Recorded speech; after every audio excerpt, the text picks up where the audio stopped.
সভ্যতার নামে অসভ্যতা নিয়ে, বিশেষ করে কানাডা আর গ্রিনল্যান্ডের আদিবাসীদের সাথে যা ঘটেছে সেই বিষয়ে। দেখুন, এই আলোচনাটা আসলে কিছু ঐতিহাসিক ঘটনার একটা সারসংক্ষেপ।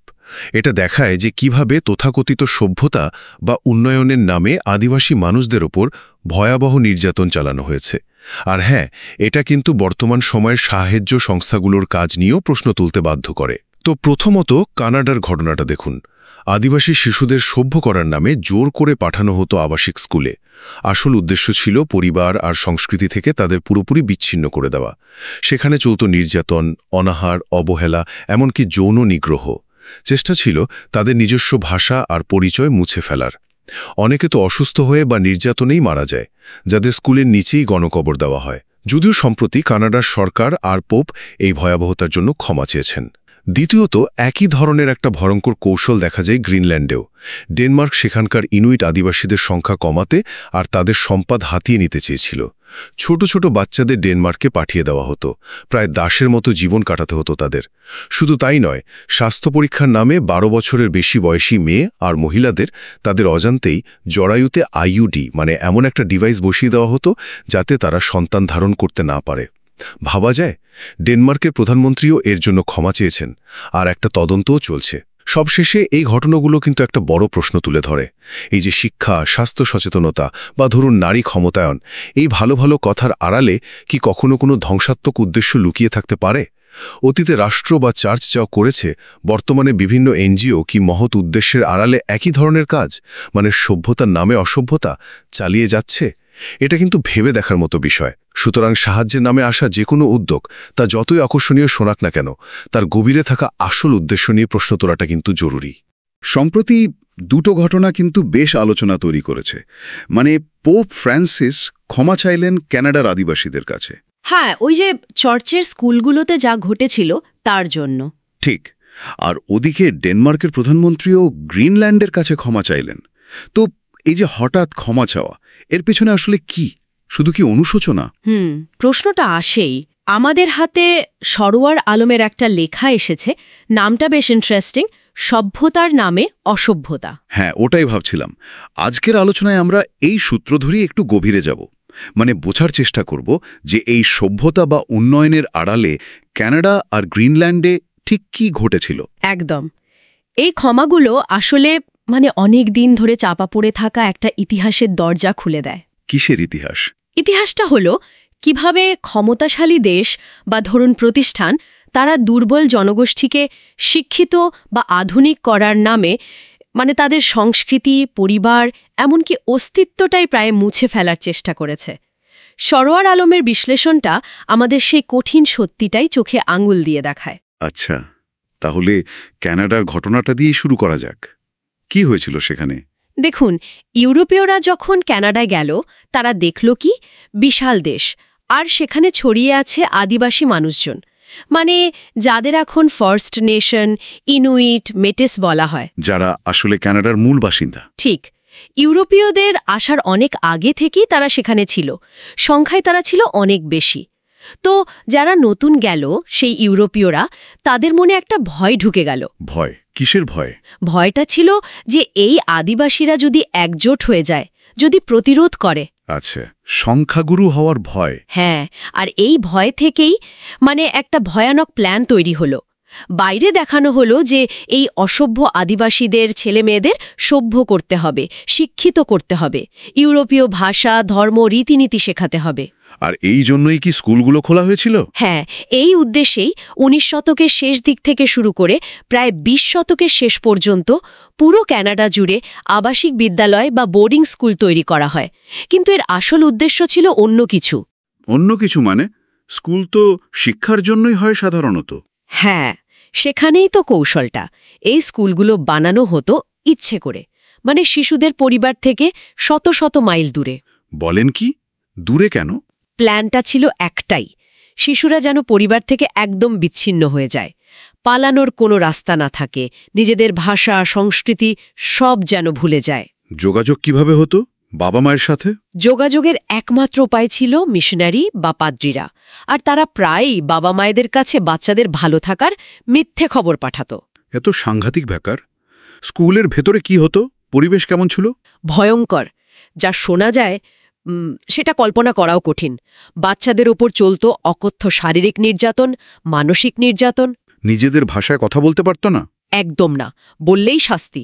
ঠিকমতো খেতে দিত না, অস্বাস্থ্যকর পরিবেশে গাদাগাদি করে রাখা হতো। এর ফলে কি হলো? যক্ষ্মা, ইনফ্লুয়েঞ্জা এই ধরনের রোগে ভুগে অসংখ্য শিশু মারা যেত। শুধু রোগ নয় নিশ্চয়ই। না না, এর সাথে ছিল যৌন নির্যাতন ব্যাপক হারে। আর যারা মারা যেত বা ধরুন যাদের মেরে ফেলা হতো, তাদের স্কুলের আশেপাশেই গণকবর দেওয়া হতো। গণকবর? হ্যাঁ, এই কিছুদিন আগেও তো খবর বেরোলো, স্কুলগুলোর চত্বর থেকে শত শত শিশুর দেহাবশেষ পাওয়া যাচ্ছে, গণকবর আবিষ্কৃত হচ্ছে। বিশ্বাস করা কঠিন। সরকার কি জানতো না এসব? মানে কানাডা সরকার? সব জানতো। সরকার আর চার্চ কর্তৃপক্ষ মিলেই তো স্কুলগুলো চালাতো। তাহলে তারা আটকালো না কেন? আটকাবে কি? তারা আইন করে আদিবাসী পরিবারগুলোকে বাধ্য করত বাচ্চাদের ওই স্কুলে পাঠাতে। বাধ্য করত? হ্যাঁ, না পাঠালে শাস্তি দেওয়া হতো, রেশন বন্ধ করে দেওয়ার হুমকি দিত।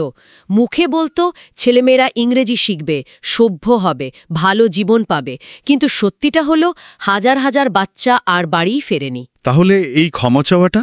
এই ক্ষমাটা এসেছে কারণ কিছু মানুষ যারা বেঁচে ফিরেছিল তাদের সাক্ষ্য সামনে এসেছে, আর এই গণকবরগুলো আবিষ্কৃত হয়েছে, মানে একেবারে অকাট্য প্রমাণ। তাই সরকার আর পোপ এখন ক্ষমা চাইতে একরকম বাধ্য হয়েছেন। কিন্তু এই ক্ষমা চাওয়া, এটাই কি যথেষ্ট? এতগুলো জীবন, একটা গোটা সংস্কৃতি প্রায় ধ্বংস করে দেওয়া হলো, এর ক্ষতিপূরণ কি সম্ভব? সেটাই তো আসল প্রশ্ন। মানে এই ক্ষমা চাওয়ার মাধ্যমে হয়তো একটা স্বীকৃতি মিলল যে হ্যাঁ, অন্যায় হয়েছে, কিন্তু এটা কি শুধু মুখের কথা, নাকি এর পেছনে আরও কোনো রাজনৈতিক বা সামাজিক চাপও আছে? সে কথায় পরে আসছি। তার আগে গ্রিনল্যান্ডের ঘটনাটা দেখি। ওটা হয়তো আরও বেশি, মানে শিউরে ওঠার মতো।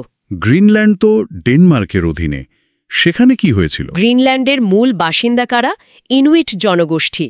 বিশাল বরফের দেশ জুড়ে তারা থাকে। তো ডেনমার্ক যখন গ্রিনল্যান্ডকে নিজেদের নিয়ন্ত্রণে নিল, তাদেরও একই চিন্তা হলো ক্যানাডার মতো, যে ইনুইটদের সংখ্যা অনেক বেশি। হ্যাঁ, তাই তারাও চাইল ইনুইটদের ড্যানিশ সংস্কৃতিতে নিয়ে আসতে, একেবারে মিশিয়ে ফেলতে। এর জন্য প্রথম কৌশলটা ছিল ক্যানাডার মতোই, মানে বাচ্চাদের পরিবার থেকে আলাদা করে ফেলা। গ্রিনল্যান্ডের বাচ্চাদেরও ডেনমার্কে পাঠানো হতো? হ্যাঁ, তবে একটু অন্যভাবে। ১৯৫০-এর দশকে ডেনমার্ক সরকার একটা এক্সপেরিমেন্ট বা পরীক্ষা চালায়। প্রায় ২২ জন ইনুইট শিশুকে গ্রিনল্যান্ড থেকে ডেনমার্কে নিয়ে আসা হয়। কেন? বলা হলো এদের ড্যানিশ ভাষা আর সংস্কৃতি শেখানো হবে। এরা নাকি ছোট্ট দূত হিসেবে ড্যানিশ সংস্কৃতি শিখে গ্রিনল্যান্ডে ফিরে গিয়ে দুই সংস্কৃতির মধ্যে একটা ব্রিজ তৈরি করবে। কিন্তু আসলে কি হয়েছিল? আসলে অনেক শিশুকে জোর করে বা মিথ্যে লোভ দেখিয়ে আনা হয়েছিল। ডেনমার্কে তাদের ড্যানিশ পরিবারে রাখা হয়, কিন্তু তারা নিজেদের পরিবার, সংস্কৃতি থেকে বিচ্ছিন্ন হয়ে গেল। খুব ভুগেছে তারা মানসিকভাবে। তারা কি গ্রিনল্যান্ডে ফিরেছিল? ফিরেছিল, কিন্তু ফিরে গিয়েও তারা আর গ্রিনল্যান্ডে মানিয়ে নিতে পারেনি। আবার ডেনমার্কেও তারা বাইরের লোক, মানে তাদের জীবনগুলো একরকম নষ্ট হয়ে গেল। এটা তো গেল বাচ্চাদের কথা। আপনি বলছিলেন গ্রিনল্যান্ডের ঘটনা আরও পরিকল্পিত, সেটা কি? হ্যাঁ, দ্বিতীয় কৌশলটা ছিল অনেক বেশি ভয়ঙ্কর আর গোপন। ১৯৬০ আর ৭০-এর দশকে ডেনিশ সরকার গ্রিনল্যান্ডে ইনুইট নারীদের জন্মহার কমানোর জন্য একটা গোপন প্রোগ্রাম নেয়। জন্মহার কমানোর প্রোগ্রাম? হ্যাঁ, নাম দিয়েছিল পরিবার পরিকল্পনা বা স্বাস্থ্যসেবা। কমিউনিটি ক্লিনিক খুলে ১২-১৩ বছরের মেয়ে থেকে শুরু করে সব বয়সের ইনুইট মহিলাদের স্বাস্থ্য পরীক্ষার জন্য ডাকা হতো। স্বাস্থ্য পরীক্ষা তো ভালো, এর মধ্যে ভয়ের কি আছে? ভয়ের ব্যাপার হলো পরীক্ষার নামে যা করা হতো সেটা। এই মহিলাদের সম্পূর্ণ অজান্তে, তাদের কোনো রকম অনুমতি না নিয়েই গোপনে তাদের জরায়ুতে আইইউডি বসিয়ে দেওয়া হতো। আইইউডি মানে ইন্ট্রাইউটেরাইন ডিভাইস, গর্ভনিরোধক? একদম, যেটা জরায়ুতে বসালে মহিলারা আর গর্ভধারণ করতে পারে না। কিশোরীদেরও এটা দেওয়া হয়েছিল। কি বলছেন? তার মানে তাদের না জানিয়েই তাদের সন্তান জন্ম দেওয়ার ক্ষমতা কেড়ে নেওয়া হচ্ছিল? ঠিক তাই। এটা একরকম জোর করে বন্ধা করে দেওয়া, কম্পালসারি স্টেরিলাইজেশন।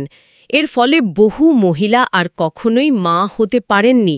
অনেকে নানা রকম শারীরিক সমস্যায় ভুগেছেন, কিন্তু কারণটাই জানতে পারেননি। কতদিন ধরে চলেছিল এই কাজ? কয়েক দশক ধরে এই মহিলারা নীরবে কষ্ট পেয়েছেন। ব্যাপারটা সামনে এসেছে একেবারে সম্প্রতি ২০২২ সালে। তদন্ত শুরু হয়েছে? তদন্তে কি পাওয়া গেছে? প্রাথমিক তদন্তেই দেখা গেছে প্রায় ৪,৫০০ ইনুইট মহিলার কিশোরীর জরায়ুতে তাদের অজান্তেই এই ডিভাইস বসানো হয়েছিল। ৪,৫০০? হ্যাঁ, একবার ভাবুন, একদিকে বাচ্চাদের কেড়ে নিয়ে সংস্কৃতি ধ্বংসের চেষ্টা চলছে, অন্যদিকে মহিলাদের বন্ধা বানিয়ে দিয়ে নতুন প্রজন্মের আশাই থামিয়ে দেওয়ার চেষ্টা।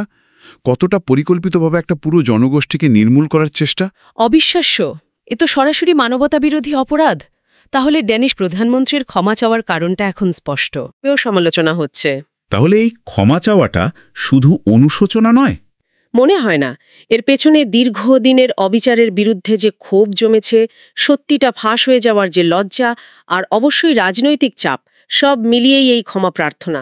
যেমন ধরুন কানাডার ক্ষেত্রেও অনেক আদিবাসী গোষ্ঠী আর এমনকি চার্চের লোকেরাই ভ্যাটিকানের ওপর চাপ দিচ্ছিল ক্ষমা চাওয়ার জন্য।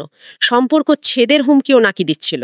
এই যে ভয়াবহ ইতিহাসগুলো আমরা জানলাম, এগুলো মনে রাখলে সরওয়ার আলমের সেই কথাটা, মানে এনজিওদের ভূমিকা নিয়ে যে প্রশ্নটা তুলেছিলেন শুরুতে, সেটা আরও জোরালো হচ্ছে, তাই না? এটা ইঙ্গিত করেছেন এই যে ধরুন আফ্রিকা বা এশিয়া, মানে আমাদের মতো দেশগুলোতে বিভিন্ন আন্তর্জাতিক বা স্থানীয় এনজিও আসে, স্বাস্থ্যসেবা, পরিবার পরিকল্পনা, টিকা দেওয়া বা নারী ক্ষমতায়নের নামে নানা রকম প্রোগ্রাম চালায়। সেগুলোর সবকটা উদ্দেশ্য কি আসলেই স্বচ্ছ? কানাডা আর গ্রিনল্যান্ডের উদাহরণ থেকে কি মনে হয়? এই উদাহরণগুলো আমাদের এটাই দেখায় যে কিভাবে সাহায্য বা উন্নয়নের একটা মুখোশ পরে খুব শক্তিশালী কোনো সত্তা, হতে পারে সেটা রাষ্ট্র বা কোনো ধর্মীয় প্রতিষ্ঠান বা অন্য কোনো বড় সংগঠন, নিজেদের আসল উদ্দেশ্য হাসিল করতে পারে, যা হয়তো ওই স্থানীয় মানুষদের জন্য ভালো তো নই, বরং মারাত্মক ক্ষতিকর। কিভাবে করে এটা? ক্ষমতার জোরে, টাকার জোরে, তথ্যের জোরে। মানে তথ্যের যে অসমতা, সেটার সুযোগ নিয়ে মুখে হয়তো বলছে নারী স্বাস্থ্য বা ক্ষমতায়নের কথা, কিন্তু আড়ালে হয়তো এমন কোনো জনসংখ্যা নিয়ন্ত্রণের পদ্ধতি চাপিয়ে দিচ্ছে যা ওই নারীর স্বাস্থ্য বা ইচ্ছার বিরুদ্ধেই যায়। অথবা শিক্ষার নামে এমন কিছু শেখাচ্ছে যা স্থানীয় সংস্কৃতিকেই নষ্ট করে দিচ্ছে। একদম।